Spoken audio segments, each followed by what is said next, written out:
Hello and welcome to an almost nude episode of Weaving the Magic, brought to you by this guy. Ah. So I'm recording this video, which is going to be like a ramble. My husband tells me not to call it a ramble because it's more than just me rambling. So self-depreciation aside, I want to bring grace and normalize. I don't really like that term, but I want to create conversation around certain things. One of which is so underrepresented. There's so much in our culture about like hustle, hustle, moms that can do everything, that can work and take care of kids and all this stuff, and conscious parenting and all these things. Well, how do you do all that at the same time? How do you be like focused on your magic and setting your intentional ways and then wiping butts and breastfeeding and not being able to use your hands and all of the things? Um, so I want to have like a all the way conversation about the grace, about giving yourself grace when you're trying to navigate life while also raising children better than the way that you were raised. So this means navigating new territory as far as like running a business and taking care of your home, taking care of yourself, meaning your body, your soul, spirit, mental health, wellness, and everything else.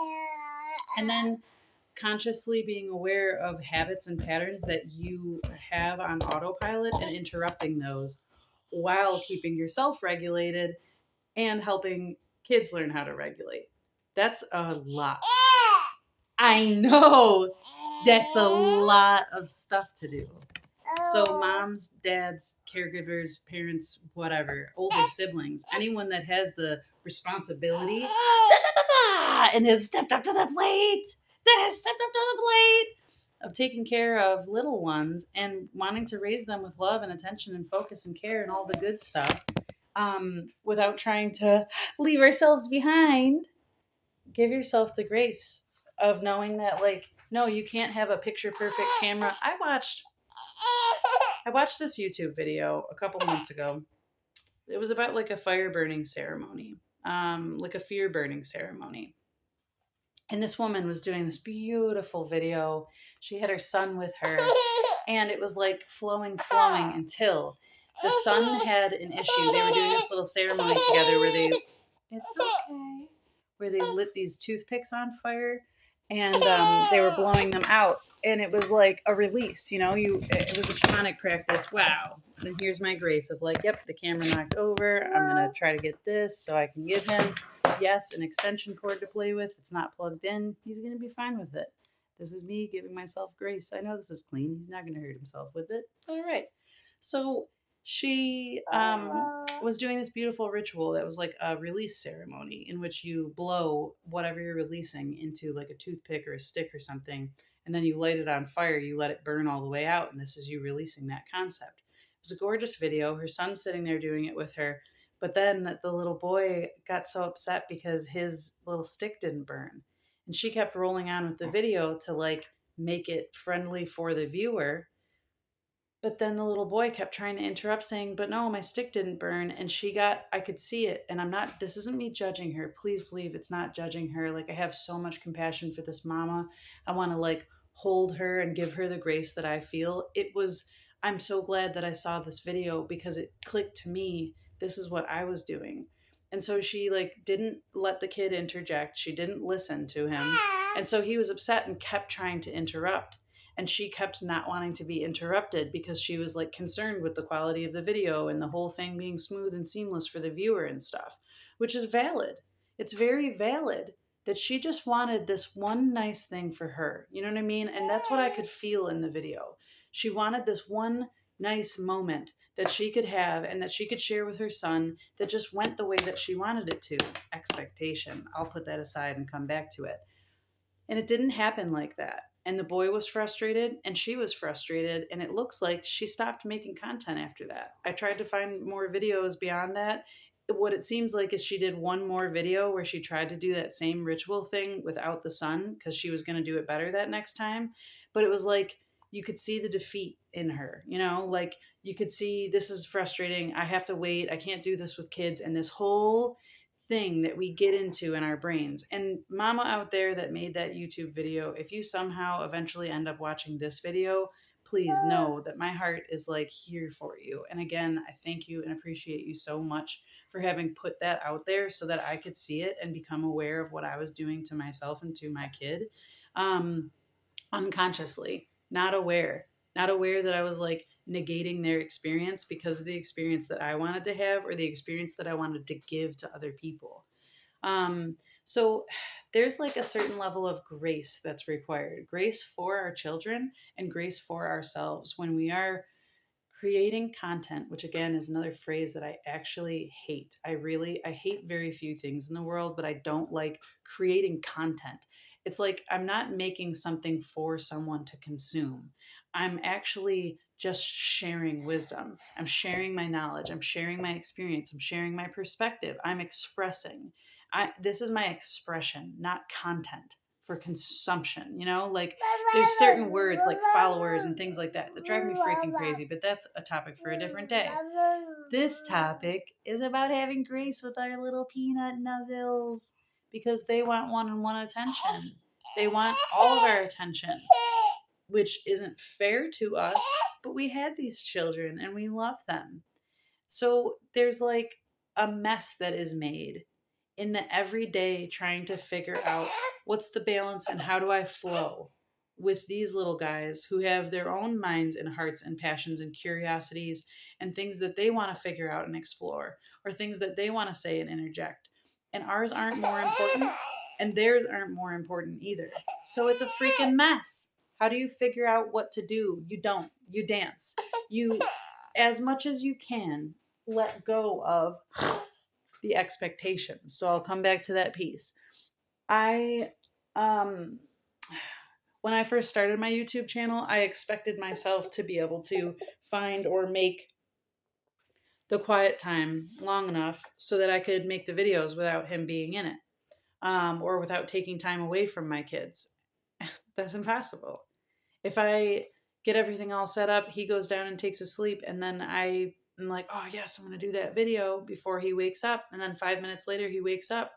I've set the expectation that he's going to sleep long enough so that I can do the video while he's sleeping. Now he wakes up and my expectation is broken, wrong, not going to be met. And I could either choose at that moment to feel frustrated and let that frustration carry my momentum, or I could choose to feel that frustration and shake it off, get it out, let it go. Feel it though. This is so frustrating that I can't just set the expectation of being able to complete a task without having to pause and go back to my children. That's really frustrating to me. And I'm allowed to feel that frustration. I'm allowed to have that frustration rise up in my body without shaming or judging myself for it. And then here's the grace. Even though I feel frustrated about this, even though that frustration is valid, I don't want that frustration to be the theme of the rest of my day. I don't want to continue feeling this frustration. So I'm going to choose to let it go. And now I'm going to decide what else I want to do. Do I want to try to set an expectation like that again? Might be reasonable, maybe at a later time, maybe when his dad's home so that I can do that. And if he wakes up during his nap, his dad can take him. Maybe I can set a different expectation, or maybe I can just embrace the mess. What happens if I try to record this YouTube video while he's here? What happens if I try to juggle both? It's going to be a mess. Okay, and let it be a mess. Let it be a mess. And that's so much of what my channel is about. Like, I'm not intentionally, you know, I'm not intentionally going to make it look any way. But if I feel a topic arising and I haven't put on makeup today, or I'm not wearing a bra, or he's with me and he's breastfeeding, I'm not going to not make the video. I'm not going to not say the thing. And this is me giving myself grace, because the aesthetic of what I'm presenting versus the wisdom and the heart and the soul and the passion and compassion of what I'm presenting is worth having the messy video. Like, I'm not going to wait and possibly lose what wants to come out of me because I have the expectation that my YouTube viewers should see some certain jazzed up version of whatever. Like, this is me as a mother having grace for the fact that I'm both an entrepreneur, a creator, a businesswoman, and a mother who cares very much about my children's childhood experience. And if I'm constantly putting them and their attention and their experience to the wayside so that I can create this, so that I can create this generational wealth and legacy income and all this stuff for them, but I'm putting them on the back burner so that in the long run I can do something nice for them. Do you see? And it becomes a frustration in the background because we're not meeting our values when we're doing this to ourselves as mothers. And I'm saying we, and maybe I'm the only one, but I don't think I am the only one. And if I am, that's fine. I'm not even going to judge myself for it. But on the off chance that there's other parents out there that are looking, how do I do this with kids? You embrace the mess. You give yourself grace that it's messy. Go take a walk out into the forest right now, or the ocean, or anywhere else that is a natural spot, and you will see absolute and utter beauty. And you will also see a divine fucking mess. Sticks and branches, leaves all over the floor, dead, decaying, dying things. And because humans have been there, there's likely garbage.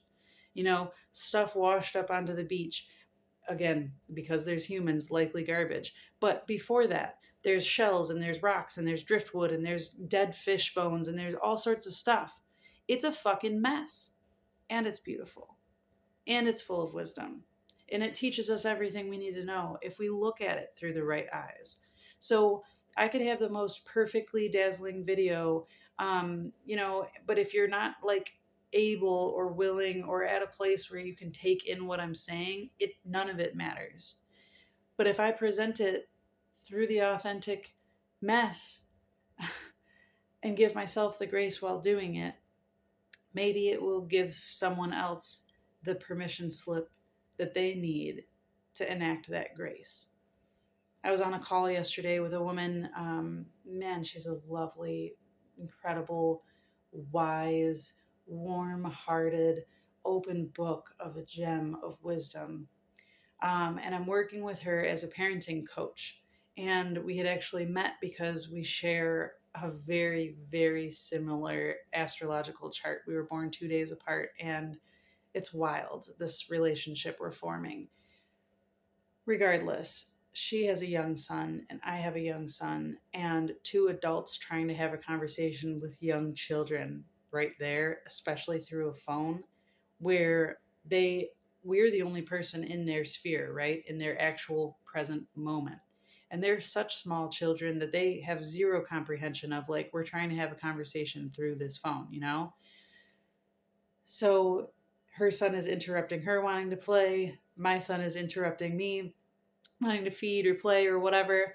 And it's like, I know that we're both sitting there, and in some part of our humanity, in some part of our adult desire, it's like, I wish that we could get this child to just go play by themselves or be preoccupied so we can just have this one-to-one moment of connection, like of adult conversation, which is not too much to ask, which I'm not ashamed of feeling, which I'm not ashamed of wanting. However, the expectation being placed that I should be able to do this and that I should be able to have this conversation without his interruption means one of two things.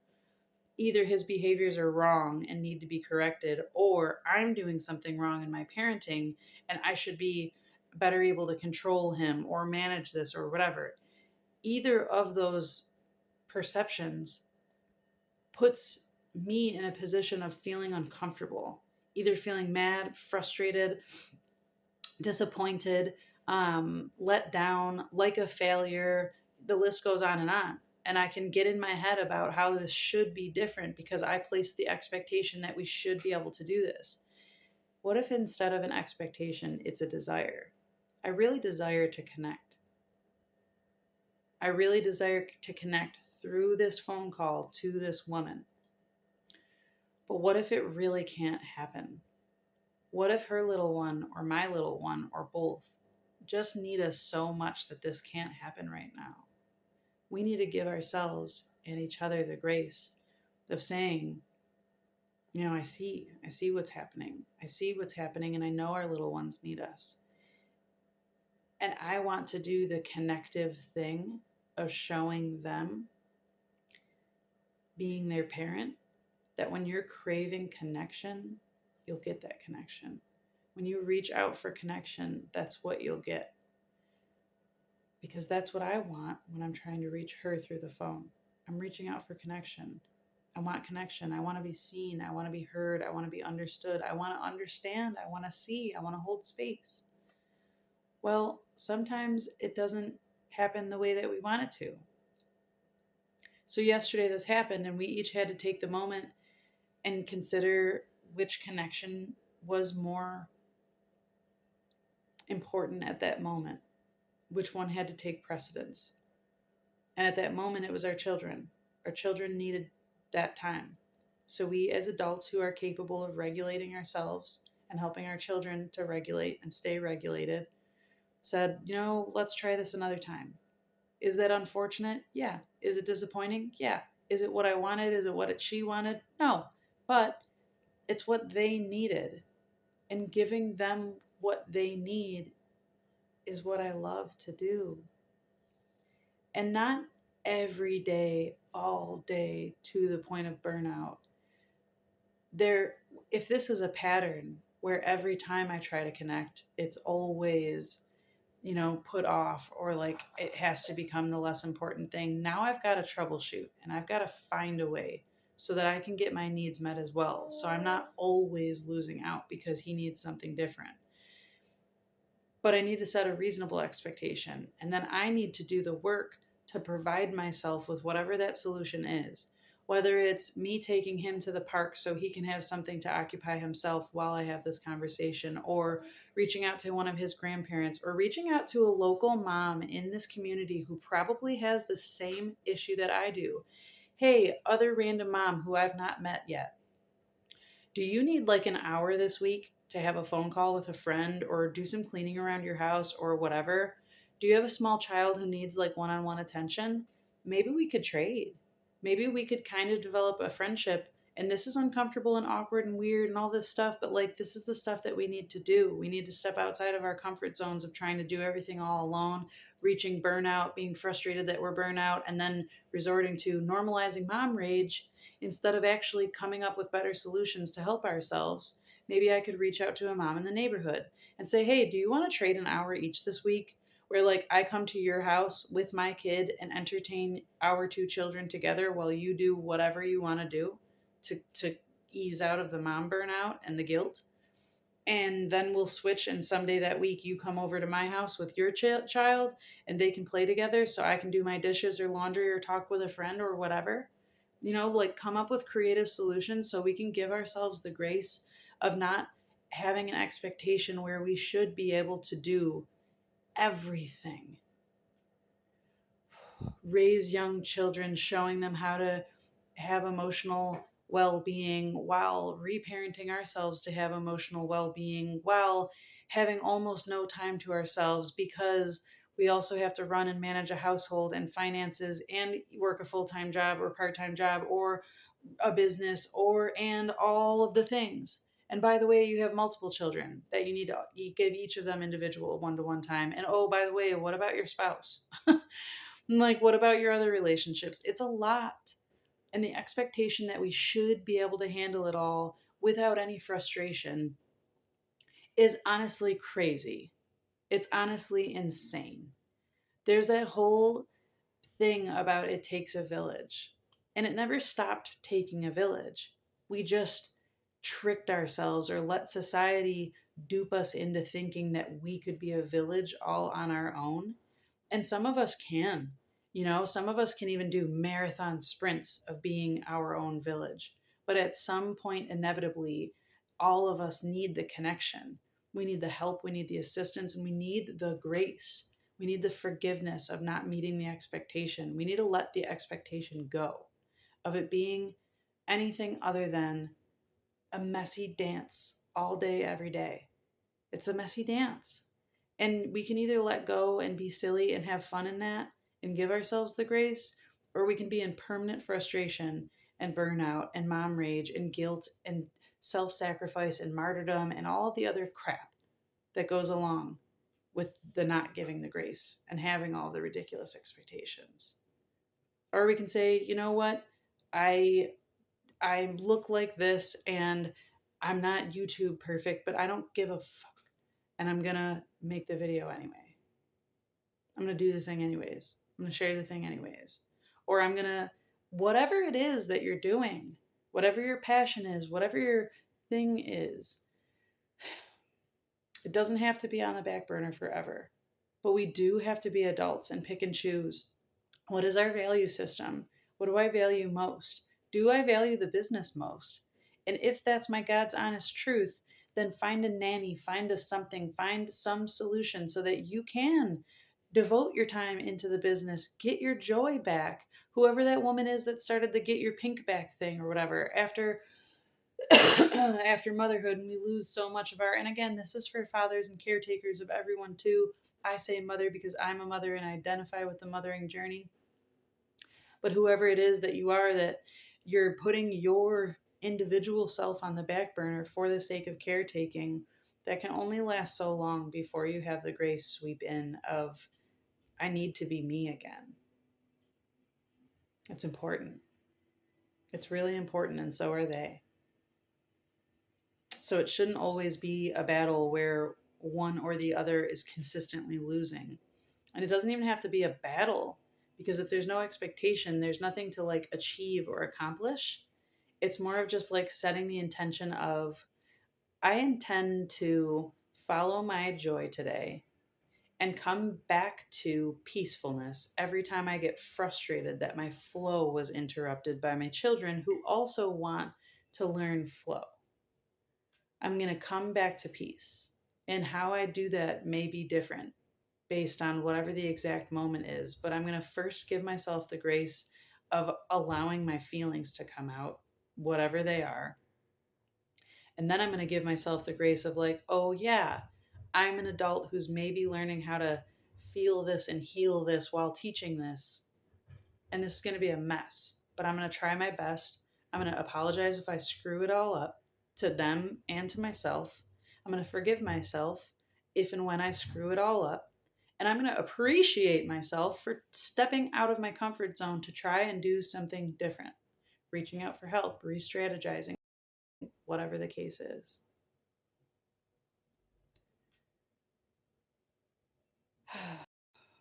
I'm staring at this fly that just landed on my computer, and I'm searching in my heart if there's anything else that wants to come out in this video.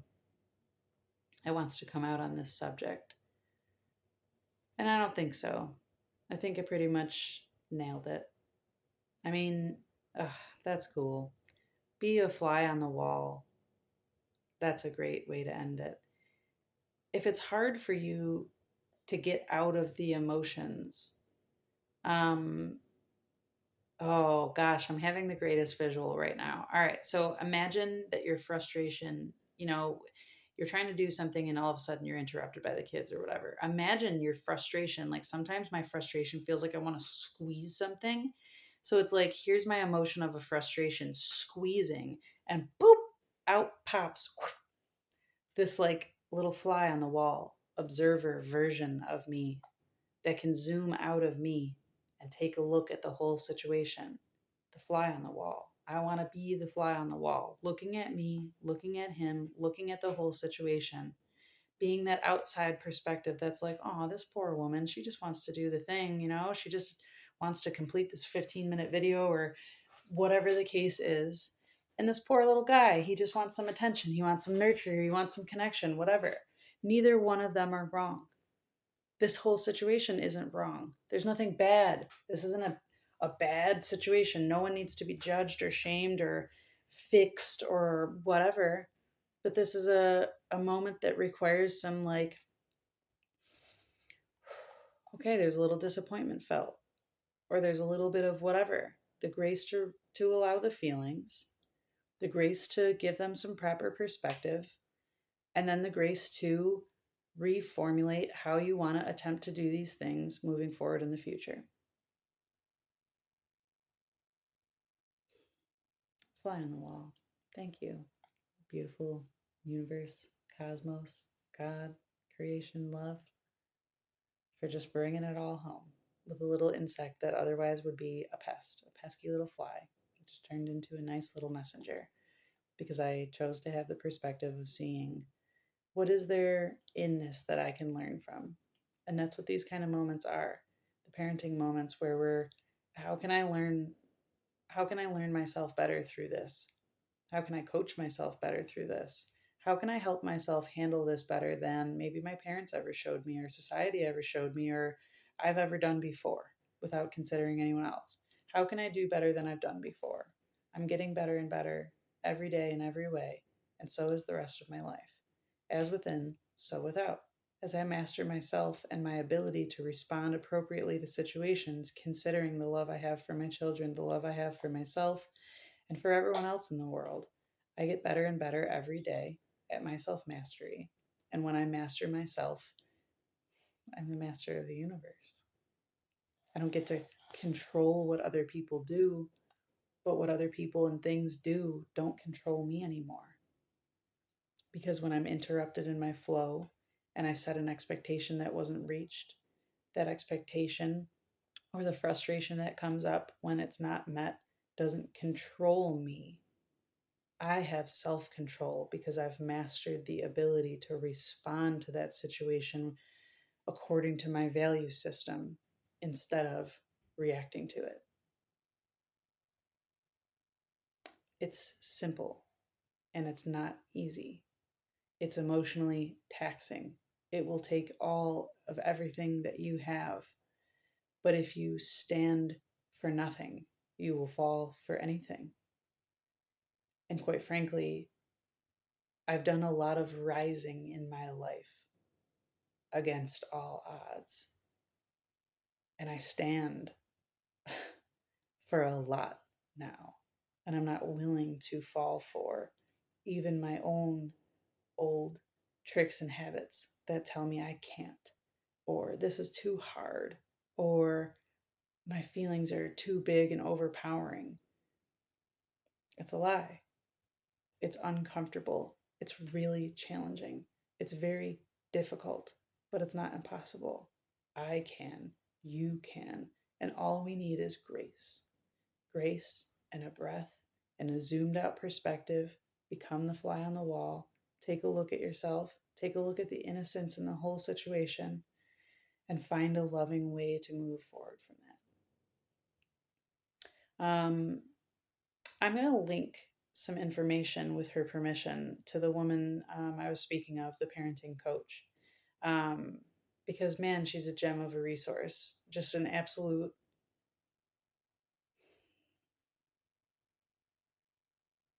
She's helping me walk the beauty way. She's helping me walk the beauty way in my parenting journey. And I want to give her the platform of at least my, I don't know, recommendation for whatever that's worth. So I'll look for that, or you can look for that in the description box. If you want to reach out one on one in any way, shape, or form to work on this kind of information with me, great. You can check out the other videos that I have in the parenting section on my page. I'm going to just keep popping up and presenting these concepts, these heart talks, these little heart sessions, these little parenting pep talks, whatever I ended up coining it, mommy magic or what have you. So yeah, kind of a ramble, kind of a whatever. If you have any comments, things you want to share, feedback, whatever, I welcome it. I enjoy it. I love it. Share away. If not, I'll see you in the next video.